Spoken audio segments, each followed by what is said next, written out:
Free study के YouTube channel में। छात्रों, आज हम आपको बताने वाले हैं निर्देशन और परामर्श,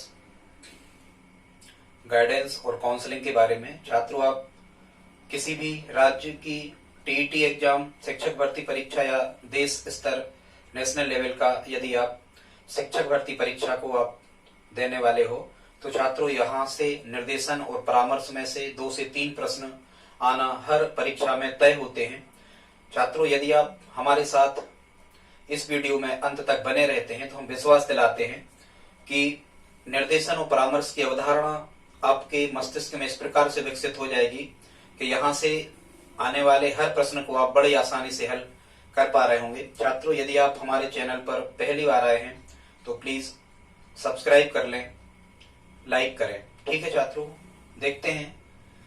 सबसे पहले छात्रों, हमने यहाँ पर बताने का प्रयास किया है निर्देशन, और ये जो निर्देशन है इसे इंग्लिश में गाइडेंस कहते हैं। छात्रों, निर्देशन को इंग्लिश में गाइडेंस कहते हैं, और जो निर्देशन देने वाला होता है इसे गाइडर कहते हैं या निर्देशन कर्ता कहते हैं, और जो निर्देशन ले रहा होता है, जैसे मान के चलो छात्र होते हैं तो छात्र कहलाते हैं प्रार्थी। ठीक है छात्रों, इसी प्रकार से जब परामर्श की चर्चा हम करते हैं, काउंसलिंग की चर्चा करते हैं, तो जो परामर्श देने वाला होता है, जो परामर्श दे रहा होता है, उसे या तो हम काउंसलर कहते हैं या फिर उसे हम परामर्शदाता कहते हैं छात्रों। और जो परामर्श ले रहा होता है उस व्यक्ति को हम परामर्शेक्षु कहते हैं। ठीक है, एक शब्द और इसमें आता है कंसल्टेंट। कंसल्टेंट परामर्शदाताओं को कंसल्टेंट या कंसल्टेंसी कहते हैं छात्रों। ये कंसल्टेंट जो होते हैं एक प्रकार के व्यवसायिक व्यक्ति होते हैं जो जीवन में आने वाली समस्याओं को हल करने के तरीके सुझाते हैं, लेकिन व्यवसायिक रूप से उसकी वो फीस लेते हैं, वो कंसल्टेंट कहलाते हैं। और जैसे जैसे कठिन शब्द आते जाएंगे हम आपको बताते जाएंगे। छात्रों, निर्देशन और परामर्श को यदि हमें समझना है तो सबसे अच्छा तरीका इसको समझने का होता है यदि आप दोनों में डिफरेंस समझ जाएं, दोनों में यदि आप अंतर को समझ जाएं तो हमें लगता है आप निर्देशन और परामर्श से आने वाले सभी प्रकार के प्रश्नों को आसानी से हल कर पा रहे होंगे। छात्रों, सबसे पहले हम निर्देशन पर चर्चा करते हैं, और निर्देशन और परामर्श में थोड़ा सा अंतर है, बाकी चीज एक ही है। बस अंतर केवल ये है कि निर्देशन जो है ये व्यापक अवधारणा है परामर्श की, और परामर्श जो है ये संकुचित अवधारणा है निर्देशन की। मतलब जो परामर्श है ये निर्देशन के अंतर्गत आता है, निर्देशन का ही एक हिस्सा होता है परामर्श। निर्देशन का क्षेत्र बृहत या व्यापक होता है। छात्रों, पहले हम आपको बताना चाहते हैं निर्देशन के बारे में। निर्देशन को इंग्लिश में गाइडेंस कहते हैं। निर्देशन का अर्थ होता है छात्रों कि टू गाइड, मतलब किसी को मार्गदर्शन देना, किसी को दिशा देना, या किसी की सहायता करना, या किसी को सलाह देना। यहां से प्रश्न आते हैं, यदि इनमें से कोई भी आ जाए तो आप उसे निर्देशन में सही माने के। अब प्रश्न कैसा आता है कि निम्न में निर्देशन का सही अर्थ है, तो यहाँ ये 4 चीजें सलाह, सहायता, टू गाइड और मार्गदर्शन या दिशा दिखाना, कुछ भी हम कह देते हैं तो आप इसे सही मानना। अब हम मार्गदर्शन को परिभाषित कैसे कर सकते हैं छात्रों? हालांकि हमें मार्गदर्शन जो पढ़ना है वो संकुचित मार्गदर्शन पढ़ना है, हमें केवल शैक्षिक मार्गदर्शन को पढ़ना है, जो शिक्षा के क्षेत्र में बच्चों को दिया जाता है वो मार्गदर्शन हमें पढ़ना है। छात्रों, मार्गदर्शन का अर्थ होता है कि छात्रों को या किसी व्यक्ति को दिशा निर्देश देना और उसे सलाह देना, उसकी मदद करना, उसका मार्गदर्शन करना, ताकि वो जीवन में अपना संपूर्ण विकास कर सके, अपनी जो उसकी इच्छित इच्छा है इस या उसका जो एम, उसका जो लक्ष्य है उसको आसानी से प्राप्त वो कर सके, उसे समस्याएं ना आए, कठिनाइयां ना आए। ये कहलाता है छात्रों मार्गदर्शन। ठीक है, दिशा देना छात्रों को या किसी भी व्यक्ति को दी जा सकती है, पर हमें केवल क्या पढ़ना है? शैक्षिक मार्गदर्शन को हमें पढ़ना है। छात्रों, ये जो मार्गदर्शन होता है और परामर्श होता है, परामर्श में थोड़ा सा अंतर होता है। ये जो परामर्श होता है ये हमेशा समस्यात्मक होता है। परामर्श होता है व्यवसायिक और समस्यात्मक होता है। आप ध्यान करो, अपन कहीं डॉक्टर के यहाँ जाते हैं तो वहां लिखा होता है परामर्श शुल्क 200 रुपया, इस टाइप से। इसका अर्थ समझो कि डॉक्टर के यहाँ हम क्यों जाते हैं? डॉक्टर के यहाँ हम परामर्श लेने के लिए या वकील के यहाँ परामर्श लेने के लिए हम इसलिए जाते हैं क्योंकि हम किसी समस्या से उलझ रहे होते हैं, समस्या से जूझ रहे होते हैं, हमें उनकी सलाह की आवश्यकता होती है। तो हम डॉक्टर के यहाँ जाके या वकील के यहाँ जाके हम तर्क वितर्क करते हैं, दो लोग आपस में बातचीत करते हैं। तो परामर्श क्या कहलाता है छात्रों? दो व्यक्तियों के बीच में तर्क वितर्क या बातचीत करना या विचारों का आदान प्रदान करना, ये परामर्श कहलाता है। बस समस्या ये एक जो मुख्य बात ये है कि परामर्श जो होता है ये समस्यात्मक होता है, व्यावसायिक होता है, जबकि निर्देशन है ये समस्यात्मक हो ये आवश्यक नहीं होता, निर्देशन व्यावसायिक हो ये भी आवश्यक नहीं होता। ठीक है छात्रों, अब हम आगे चर्चा करते जाते हैं। बहुत सारी बातें इनमें हमें पढ़ना होती हैं कि जैसे निर्देशन क्या है, इसकी विशेषताएं क्या है, निर्देशन क्यों आवश्यक है, निर्देशन किसे आवश्यक है, कब से विद्यार्थियों को निर्देशन दिया जाए, निर्देशन के प्रकार क्या होते हैं, निर्देशन की विधियां क्या होती हैं, ठीक है, कौन सी विधि निर्देशन की सर्वश्रेष्ठ होती है, निर्देशन कब दिया जाए, ऐसे बहुत सारे प्रश्न होते हैं, उन्हीं पर हम चर्चा करते हैं। निर्देशन का क्षेत्र क्या है, निर्देशन की प्रकृति क्या है, इसी प्रकार से यही सब बातें हमें परामर्श के अंतर्गत पढ़ना होती हैं। हालांकि छात्रों, हमें विश्वास है यदि आप इतना तैयार कर लेते हो तो निर्देशन या परामर्श से आने वाले प्रत्येक प्रश्न को आप बड़ी आसानी से हल कर पा रहे होंगे, क्योंकि यदि आपके मस्तिष्क में निर्देशन और परामर्श की अवधारणा एक बार विकसित हो जाती है कि निर्देशन क्या कहलाता है, परामर्श क्या कहलाता है, तो आप प्रत्येक प्रकार के प्रश्न को बड़ी आसानी से हल कर पा रहे होंगे। तो आइए देखते हैं आगे। सबसे पहले हमने यहाँ हालांकि ये परिभाषाएं हम आपको अलग से जो इम्पोर्टेंट है एग्जाम रिलेटेड एक वीडियो लाएंगे जिसमें परिभाषाएं होंगी, कम से कम 50 परिभाषाएं होंगी उस वीडियो में जो एग्जाम रिलेटेड हो। पर अभी हमने यहाँ निर्देशन की परिभाषा स्किनर के अनुसार तो युवाओं को सहायता दी जाने वाली प्रक्रिया कहा है किसने? स्किनर ने। तो यहाँ से याद कर लेना, यहाँ नर शब्द लिखा है और युवा ही नर होते हैं, तो यहाँ से आप जोड़ लेना। इसके बाद है आर्थर जे जोन्स। इनने क्या कहा है? इनने कहा है कि ये व्यक्तिगत सहायता है जो एक व्यक्ति को दूसरे व्यक्ति से जोड़े रखती है। ये किसने कहा है? जोन्स ने। ठीक है, तो यहाँ लिखा है जो और यहाँ भी लिखा है जो, क्योंकि कोटेशन होते हैं, इनकी भाषा बदलती नहीं है बहुत ज्यादा, तो यहाँ से आप याद रख सकते हो। इसके बाद में छात्रों निर्देशन के प्रकार। निर्देशन कितने प्रकार का होता है? सबसे पहले होता है व्यक्तिगत निर्देशन। व्यक्तिगत निर्देशन क्या कहलाता है छात्रों? व्यक्तिगत निर्देशन का मतलब है कि किसी व्यक्ति विशेष, एक अकेले व्यक्ति को आप गाइड कर रहे हो, उसकी समस्या को आप सुलझा रहे हो, तो व्यक्तिगत निर्देशन कहलाता है। ठीक है, और व्यक्तिगत निर्देशन देना, एक चीज और ध्यान रखना, कुछ विशेषताएं हम बताते जा रहे हैं। व्यक्तिगत निर्देशन देना छात्रों ये महंगा पड़ता है, इसमें ज्यादा समय लगता है, खर्चीला होता है ये। हालांकि जो व्यक्तिगत निर्देशन है ये सर्वश्रेष्ठ निर्देशन होता है, सबसे अच्छा निर्देशन होता है, क्योंकि व्यक्ति विशेष की समस्याओं को इसमें शामिल किया जाता है और उनकी समस्याओं को आसानी से हल किया जाता है गाइडर के द्वारा। ये सबसे अच्छा निर्देशन होता है व्यक्तिगत निर्देशन देना। अपन खुद अपनी समस्याएं पर्सनल रूप से जो भी निर्देशन देने वाला है उसके सामने अपन रख सकते हैं। छात्रों अगला जो प्रकार होता है उसे हम कहते हैं सामूहिक निर्देशन। सामूहिक निर्देशन क्या कहलाता है? जो खासकर स्कूल आदि में होता है, स्कूल कॉलेज आदि में होता है सामूहिक निर्देशन। इसमें बहुत सारे बच्चों को बैठा करके जो एक काउंसलर या जो गाइडर होता है वो बहुत सारे बच्चों को बैठा करके और उनको निर्देशित करता है, उनको गाइडेंस देता है, उनको सलाह देता है। लेकिन छात्रों ये जो निर्देशन है सामूहिक निर्देशन, ये उचित नहीं होता, ये ठीक नहीं होता, ये अच्छा नहीं होता। क्यों नहीं होता है? क्योंकि सभी छात्रों की परिस्थितियां एक समान नहीं होती, यहाँ व्यक्तिगत विभिन्नता का ध्यान नहीं रखा जाता है। कुछ छात्र प्रतिभाशाली होते हैं, कुछ पिछड़े होते हैं, कुछ विकलांग होते हैं, तो सभी को एक सा निर्देशन नहीं दिया जा सकता।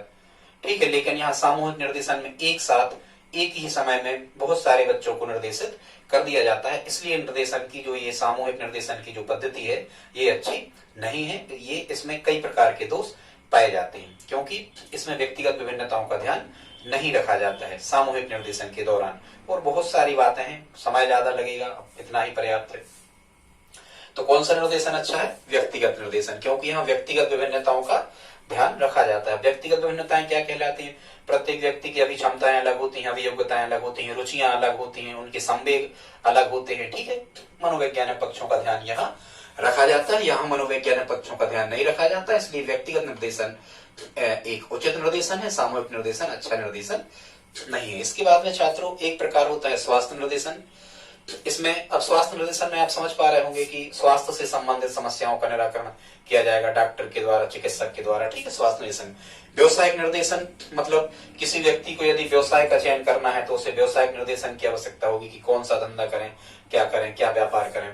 इसके बाद छात्रों हमें जो पढ़ना होता है, हमें ये प्रकार तो ठीक है, हमें जो पढ़ना होता है, हमें पढ़ना होता है छात्रों शैक्षिक निर्देशन। शैक्षिक निर्देशन के अंतर्गत किन चीजों का निर्देश दिया जाता है? मुख्यतः शिक्षा के क्षेत्र में पाठ्यक्रम कैसा हो, कैसे कॉलेज में आपको एडमिशन लेना है, आपको 10th 12th करने के बाद में क्या करना है, कौन कौन से विषय को अपन को सिलेक्ट करना है, लेना है, कौन से विषय को छोड़ना है, किस कॉलेज की कितनी फीस है, आप इस वाले विषय को पढ़ के आगे जाके क्या बन जाओगे, ठीक है, कौन सा कोचिंग संस्थान बेस्ट रहेगा, कौन से सर शिक्षक आपको अच्छे से गाइड कर सकते हैं, ठीक है, इस टाइप से पुस्तकें कहाँ से क्रय करें, कौन सी पुस्तकों का अध्ययन करें, अच्छी पुस्तकें क्या हैं, ऐसी बहुत सारी समस्याओं को जो शिक्षा के संदर्भ में आपको निर्देशित करती हैं छात्रों, ये कहलाता है शैक्षिक निर्देशन।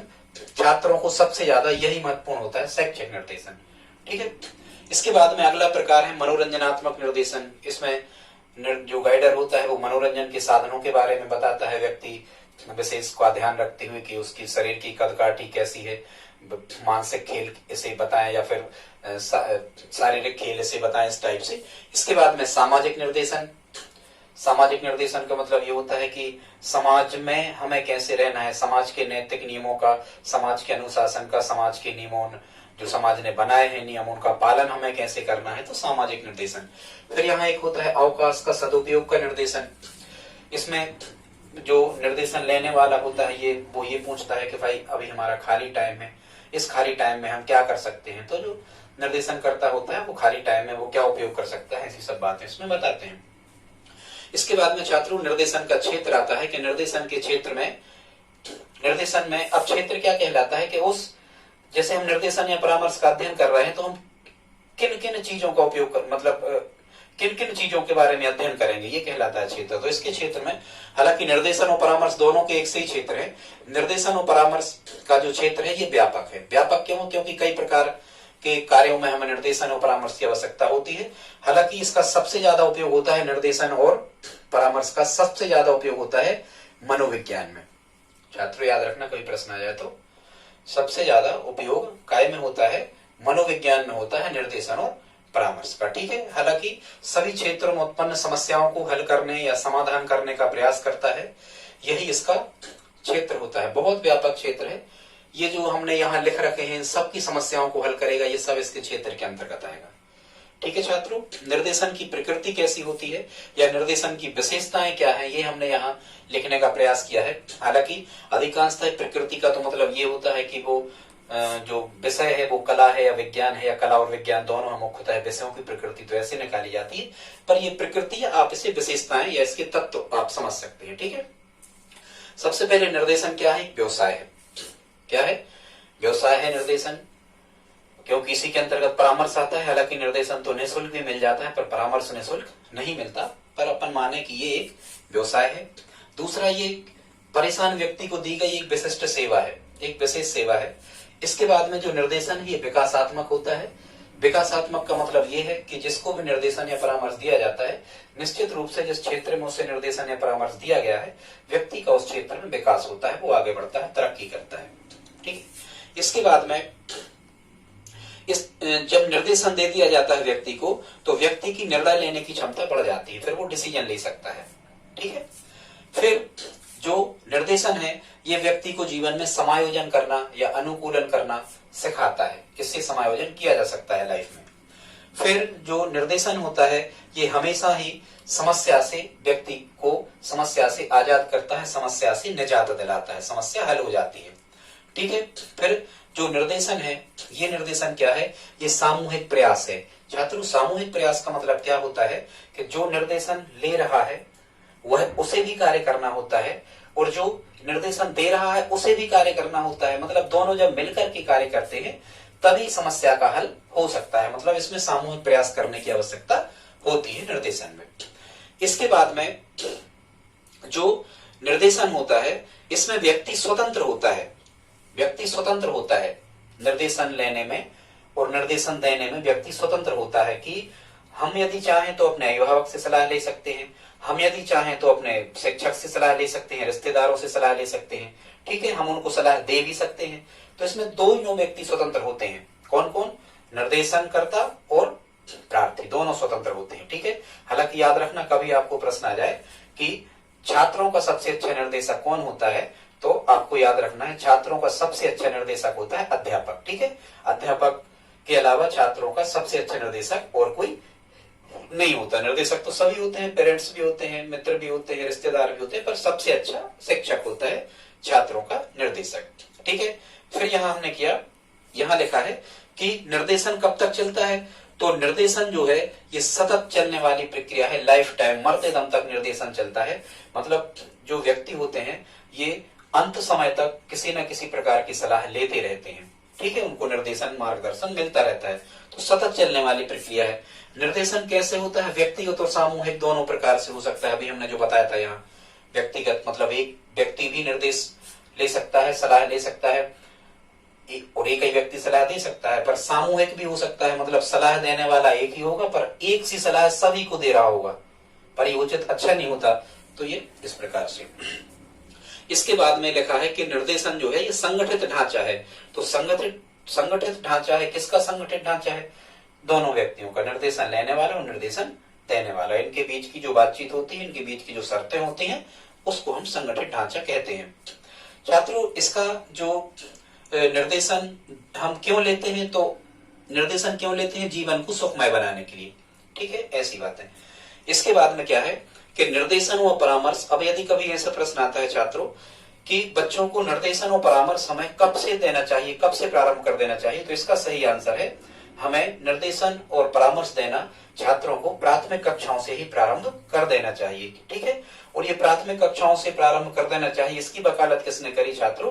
तो इसकी वकालत करी थी राष्ट्रीय माध्यमिक आयोग, ठीक है, राष्ट्रीय माध्यमिक शिक्षा आयोग या फिर माध्यमिक शिक्षा आयोग 1952, माध्यमिक शिक्षा आयोग या राष्ट्रीय माध्यमिक शिक्षा आयोग 1952-53 में जो आया था, इसने कहा था सबसे पहले, और इसी आयोग के आधार पर, हालांकि भारतीय शिक्षा व्यवस्था की रीढ़ है, इसी आयोग के आधार पर निर्देशन और परामर्श छात्रों को प्राथमिक कक्षाओं से दिया जाए, ये तय किया गया था। माध्यमिक शिक्षा आयोग 1952 में आया था। इसके जो अध्यक्ष थे डॉक्टर लक्ष्मण स्वामी मुदालियर, ठीक है, और ये तत्कालीन कुलपति थे मद्रास विश्वविद्यालय के। कभी हमने और पूरे आपको प्राचीन कालीन शिक्षा से लगा के और 2020 तक के बारे में एक वीडियो ला देंगे, बहुत सारी बातें, ठीक है, खैर आप समझ रहे होंगे। इसके बाद में क्या है कि निर्देशन में क्या देखा जाता है, या निर्देशन और परामर्श जब दिया जाता है, यहां भी हमने एक चीज लिखी है, ये तो संकुचित अवधारणा है कि निर्देशन और परामर्श के पूर्व में किन चीजों का मापन आवश्यक है।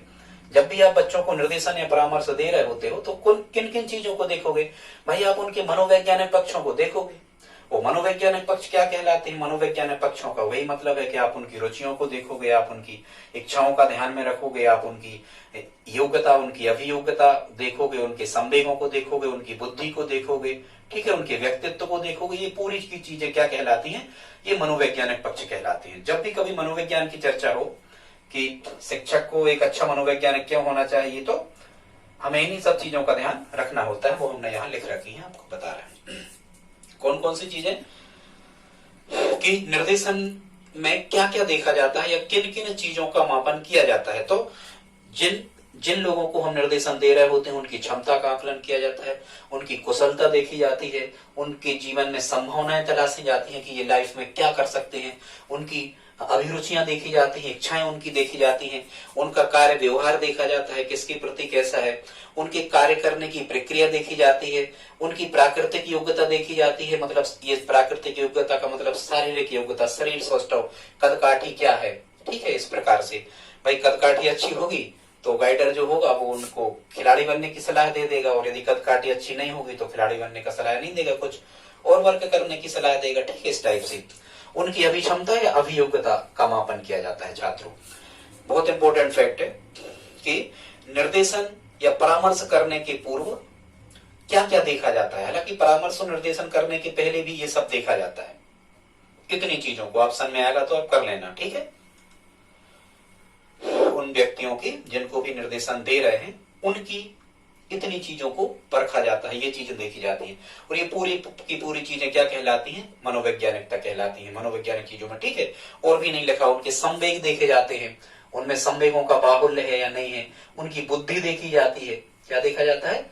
उनकी बुद्धि देखी जाती है। ऐसी कुछ चीजों का मापन किया जाता है। तभी तो जो गाइडर होगा, जो उनको सलाह दे रहा होगा, वो तभी तो बता पाएगा कि तुम इस क्षेत्र में जाओ, इस क्षेत्र में तरक्की कर सकते हो, तुम डॉक्टर बन जाओ या वकील बन जाओ या इंजीनियर बन जाओ, ठीक है, या मिस्त्री बन जाओ, मैकेनिक बन जाओ। इन्हीं सब चीजों को तो देख के फिर वो गाइड करता है, मार्गदर्शन करता है, और व्यक्ति वो बन जाते हैं आसानी से, क्योंकि वो इन संभावनाओं को तलाश रहा होता है मार्गदर्शक, और वही चीज वो बता देता है, तो उसी क्षेत्र में आगे बढ़ जाते हैं। यही इसका उद्देश्य है निर्देशन का। समझ पा रहे होंगे आप। इसके बाद में छात्रों, निर्देशन क्यों आवश्यक है यहाँ लिखा है। अब निर्देशन क्यों आवश्यक है? बहुत सारी चीजें हैं, आप संशय तय होगा भाई, हम व्यक्ति को अपना संपूर्ण विकास करना है तो इसके लिए निर्देशन आवश्यक है, उसके शारीरिक विकास करने के लिए निर्देशन आवश्यक है, मानसिक विकास करने के लिए, संवेगात्मक विकास करने के लिए, उसका सामाजिक विकास करने के लिए, शैक्षिक विकास करने के लिए, उसका व्यवसाय के आर्थिक विकास करने के लिए, राजनीतिक विकास करने के लिए, आध्यात्मिक विकास करने के लिए। और ये सब विकास जब हम मिला देते हैं तो हम कहते हैं कि उसका समग्र विकास। किसी भी बच्चे को जिसको मार्गदर्शन दिया जा रहा है उसका समग्र विकास हो सके, इसके लिए हमें क्या किया जाता है? मार्गदर्शन बच्चों को दिया जाता है।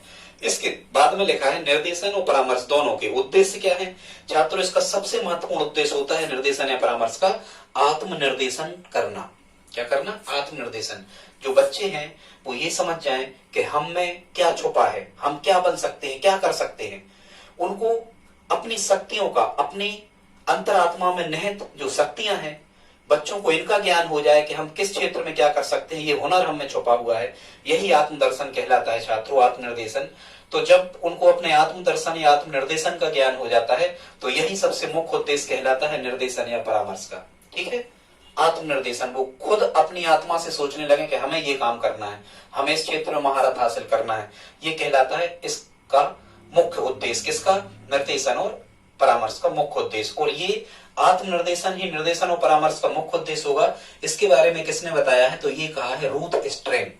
किसने कहा है? रूथ स्ट्रेन, ठीक है।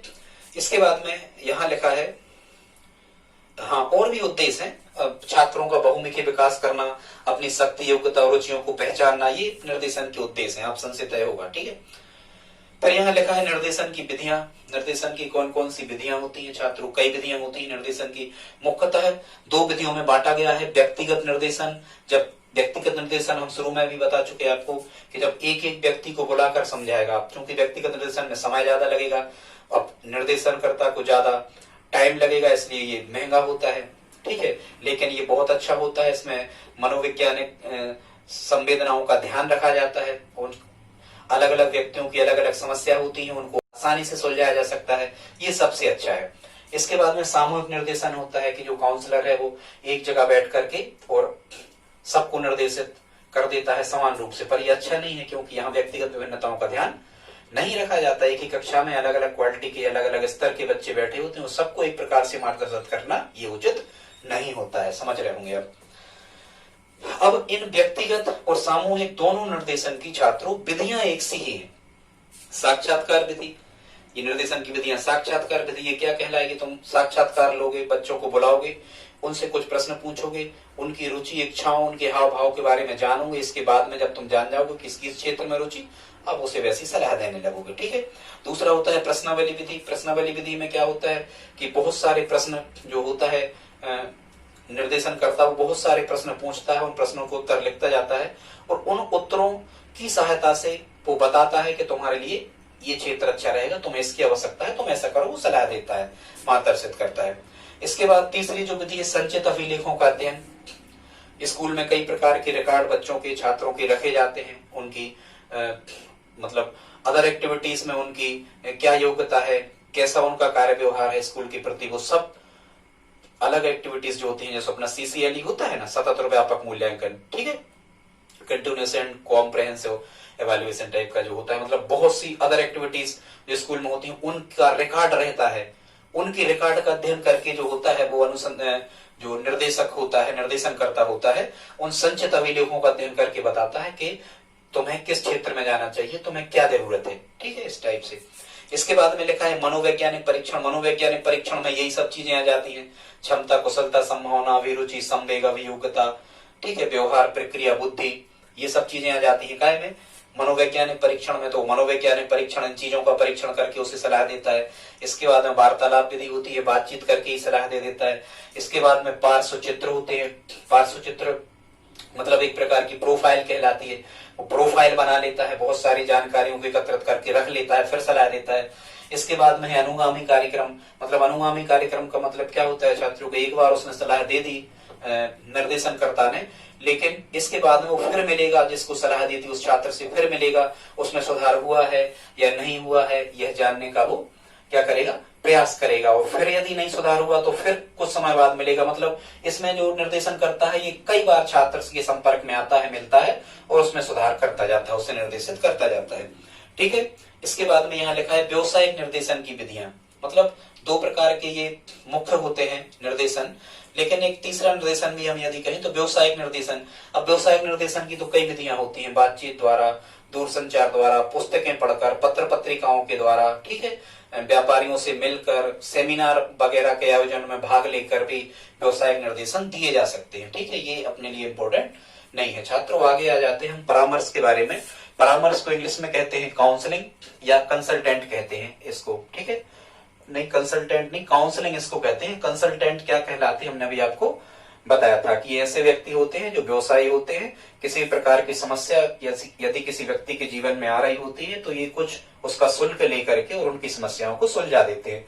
ऐसे व्यक्तियों को हम कंसल्टेंट कहते हैं। मुख्यतः ये व्यवसायी होते हैं, ये उनका धंधा ही होता है, व्यवसाय होता है।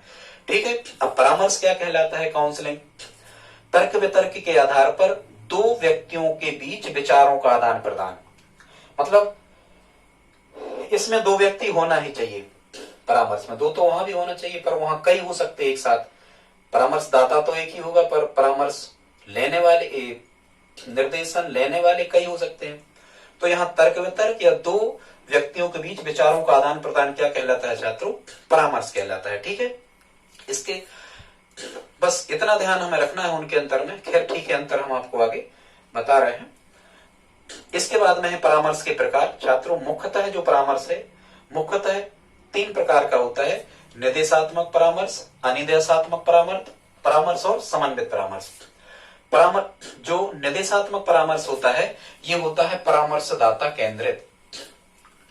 परामर्श जो दे रहा है उसकी सलाह अनिवार्य रूप से परामर्श लेने वाले को, जो परामर्श इच्छुक होता है, इसको परामर्शदाता की सलाह मानना ही होगी, तभी समस्या हल होगी। इसीलिए इसे क्या कहते हैं, परामर्शदाता केंद्रित। इसमें जो परामर्श लेने वाला है इसकी ज्यादा नहीं सुनी जाएगी, इसके बाद में उसके कार्य व्यवहार में परिवर्तन किया जाएगा। दूसरा छात्र जो होता है इसका नाम है अनिर्देशात्मक परामर्श और इसके जनक हैं कार्ल रोज। ठीक है, कार्ल रोजर्स, इसके जनक कौन है, कार्ल रोजर्स। किसके, अनिर्देशात्मक। अनिर्देशात्मक जो परामर्श होता है इसे परामर्श ग्राही केंद्रित कहते हैं। मतलब जो परामर्श लेने वाला होता है ये इसका मुखिया होता है, इसकी समस्याएं ज्यादा सुनी जाती हैं, इसके बाद में परामर्शदाता परामर्श देता है। ठीक है, समस्याएं तीनों प्रकार के परामर्श में हल होती हैं। या फिर अनिर्देशात्मक को हम सेवार्थी केंद्रित परामर्श भी कहते हैं। तीसरा जो लिखा है वे समन्वित परामर्श कहते हैं। इसका जनक विलियमसन है। 1950 में विलियमसन ने समन्वित परामर्श के बारे में बताया था। ये इन दोनों का मिश्रित रूप होता है, मिला जुला, समस्याएं तीनों में हल होती हैं। ठीक है, अन्य परामर्श के और भी प्रकार होते हैं। आपातकालीन परामर्श, कभी किसी वकील या डॉक्टर से हमें सलाह लेना होती है, आपातकालीन परामर्श। समस्या समाधानात्मक परामर्श होता है, कभी डॉक्टर से हमें सलाह लेना है तो वो भी समस्यात्मक परामर्श में चला जाएगा। निवारक परामर्श होता है कि किन्हीं समस्याओं का निवारण हो जाए। और विकासात्मक परामर्श कहलाता है ताकि वो व्यक्ति विकास कर जाए अपने जीवन में। ठीक है, इसके बाद में परामर्श मनोविज्ञान को उपबोधन मनोविज्ञान भी कहते हैं छात्रों। परामर्श मनोविज्ञान का अन्य नाम क्या है, उपबोधन मनोविज्ञान। ठीक है, इसके बाद में यहां हमने लिखा है कि परामर्श से कैसी समस्याएं सुलझाई जाती हैं। तो देखो सभी प्रकार की समस्याएं सुलझाई जाती हैं। जो हमने यहाँ आपको निर्देशन में जो समस्याएं हमने आपको बताई हैं वो सभी प्रकार की समस्याएं परामर्श में सुलझाई जाती हैं। ठीक है, फिर परामर्श के उद्देश्य क्या है, तो जैसे निर्देशन का उद्देश्य था कि आत्मनिर्देशन करना, व्यक्ति का विकास करना, आत्मनिर्देशन मुख्य उद्देश्य है परामर्श का, और व्यक्ति का संपूर्ण विकास करना, उसकी समस्याओं को हल करना, ठीक है, समायोजन करना सिखाना, ये परामर्श के उद्देश्य है। ये इसके बाद में छात्रों यहां हमने निर्देशन और परामर्श में अंतर बताने का प्रयास किया है। यदि आप निर्देशन और परामर्श में अंतर को समझ जाते हो तो यहां से आने वाले आप प्रत्येक प्रश्न को आसानी से हल कर पा रहे होगे। ठीक है छात्रों, तो आइए देखते हैं निर्देशन क्या है। छात्रों, निर्देशन एक प्रकार की सलाह या एक प्रकार का मार्गदर्शन या एक प्रकार की सहायता है। ठीक है, और निर्देशन कौन देता है? निर्देशन हमें कोई भी दे सकता है, हमारे माता पिता, अभिभावक, टीचर, साथी, मित्र, कोई भी निर्देशित कर सकता है, इसमें कोई शर्त नहीं रहती कि कौन करेगा। ठीक है, लेकिन ये जो परामर्श है ये दो व्यक्तियों के बीच में तर्क वितर्क और दो व्यक्तियों के बीच में विचारों का आदान प्रदान है। फिर हम आगे बढ़ते हैं, तो निर्देशन क्या है? निर्देशन का क्षेत्र छात्रों व्यापक है। निर्देशन का क्षेत्र कैसा है? व्यापक है। कैसे याद करोगे? इसको गिनो, ये स्पेलिंग बड़ी है, एक मात्र चार शब्द, चार हैं, 1 2 3 4, 4 आयतें हैं, पर मात्राएं यहां ज्यादा लग रही हैं। 1 2 3 मात्राएं हैं, यहाँ केवल 2 हैं, तो जिसमें ज्यादा मात्राएं शब्द हैं वो व्यापक है, बड़ा है, सीधी सी बात। निर्देशन व्यापक है और परामर्श जो है ये निर्देशन का ही एक हिस्सा है, इसका क्षेत्र संकुचित होता है। ठीक है, यहाँ जो निर्देशन देने वाला होता है उसको हम गाइडर कहते हैं, यहाँ जो निर्देशन परामर्श देने वाला होता है उसे हम काउंसलर कहते हैं। हालांकि स्कूल कॉलेज के काउंसलर ये अलग अलग होते हैं। ठीक है, यहाँ जो निर्देशन लेने वाला होता है उसको हम प्रार्थी कहते हैं, और यहाँ जो निर्देशन परामर्श लेने वाला होता है उसे हम परामर्शेक्षु कहते हैं। ठीक है, और जो कंसल्टेंट के बारे में हम आपको बता चुके हैं, ये व्यवसायी होते हैं जो परामर्श देते हैं। इसके बाद में निर्देशन की आवश्यकता किसे होती है? सभी को निर्देशन की आवश्यकता होती है। कोई ना कोई सलाह है, व्यक्ति गली चलते बैठे बैठे कहीं भी सलाह लेता ही रहता है, मतलब निर्देशन लाइफ टाइम चलता रहता है। तो निर्देशन की सलाह किससे होती है? सभी को आवश्यकता होती है निर्देशन की। बाकी जो परामर्श है इसको किसको आवश्यकता होती है? व्यक्तिगत आवश्यकता होती है, सभी को परामर्श की आवश्यकता नहीं होती।